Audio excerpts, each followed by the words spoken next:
Depende yun sa relationship. Pagka nahirapan ka na mag-open up sa wife mo kasi nga siya pala yung cause or nakaka-cause siya nun.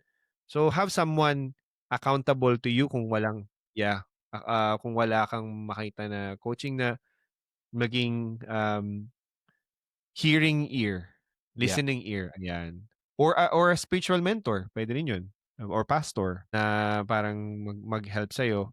And again, puwede rin yun sa small group leader. So, don't get hung up na isa lang yung solusyon. I think that's something na Wow, very maganda, important. maganda. Salamat sa input na 'yan. Talagang ano 'yun, Pinoy husband, puwede natin yung ring kuhanan ng aral kasi, very good, very good. Ano ba ang ating And challenge this week yun nga po? Norbert, gusto ko ngang itanong sa'yo yan, eh, ano ba ang challenge natin this week Wow. for this 'no, na to start this, mental health awareness?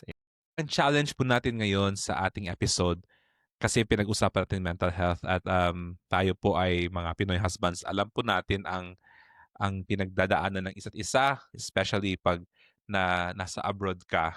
Hindi po madali ang buhay at ah, ah, hindi gano'n kagaan minsan.